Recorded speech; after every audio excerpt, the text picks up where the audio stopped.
I have to warn you now, if you normally use the store-bought frostings, the canned frostings, don't try this. I have this chocolate cake that I made from a mix. I do that occasionally when I'm in a hurry, even though I would rather make a scratch cake. But I'm going to do my homemade chocolate frosting with it. So it's my version of the chocolate buttercream. So I have, in the original recipe called for a stick of butter, but I'm using a half stick. I have been known to use as little as 2 tablespoons of butter. And I'm going to add 2 heaping tablespoons of cocoa.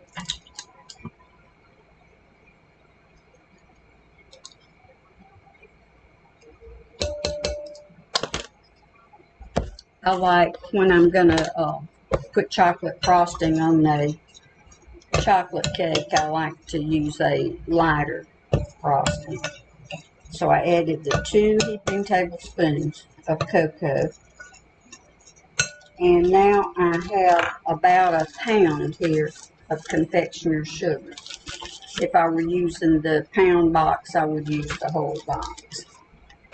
So I'm going to start adding this, but I'm going to just start stirring this. I add a little bit at a time and incorporate it. I don't add the whole thing at one time, though you can do it however you're comfortable with. And I'm going to add a teaspoon of vanilla extract,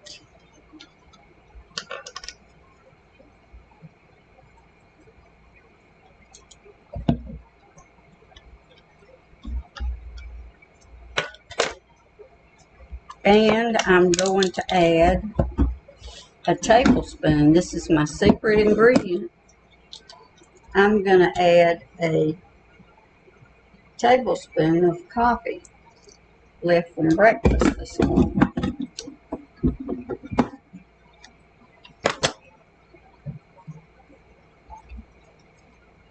Now I'm just going to continue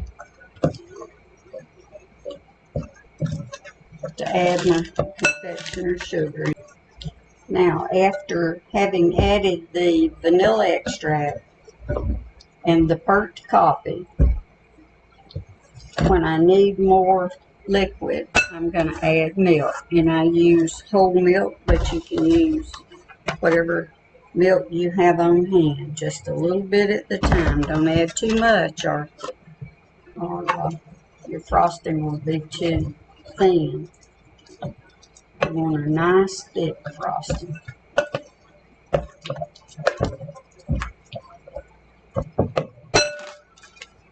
And here goes the last of the powdered sugar.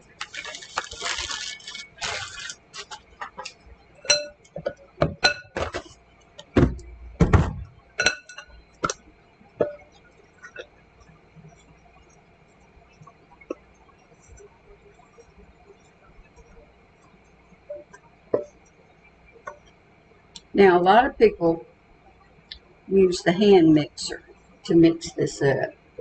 And my mother did that as well. However, it changes the texture. And to me, it changes the taste. So I just always mix mine by hand.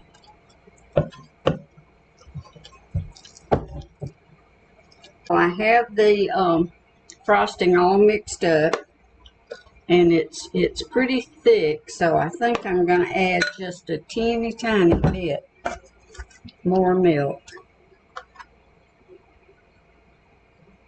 Not much, but just a little bit more. You want it to be thick, but you want it also to spread. So this is better. But if you can see, it's a real thick chocolate frosting, but it's more like chocolate. If you want a darker chocolate, you can add more cocoa. But I have to warn you now, if you normally use the store-bought frostings, the canned frostings, don't try this, because once you do, you'll never use those again. I just can't use the canned ones. They just don't taste good to me. And once you taste this, you can really tell the difference. So now I'm going to spread it on the cake. Alright, so we're all set to frost. I had to actually add a little bit more milk to it to make it more spreadable. So I'm just going to plop it down on here now. I like my frosting a little thin, and some people do not. Pardon me, I like mine thick, and some people like theirs thin. But if anybody's going to help me eat this cake, they're going to have thick frosting to deal with.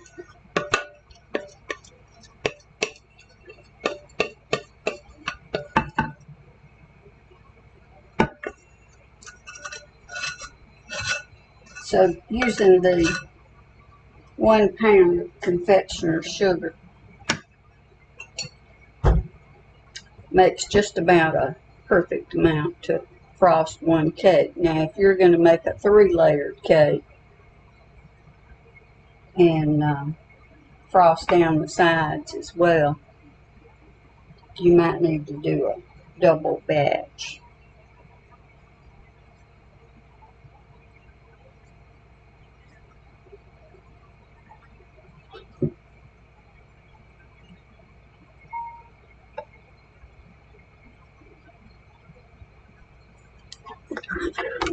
In here too.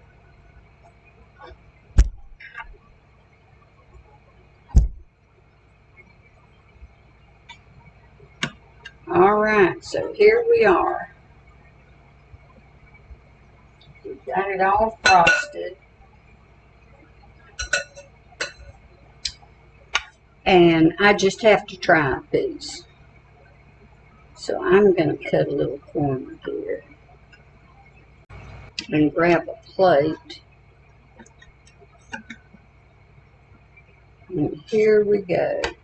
See that nice thick frosting on there? It's a little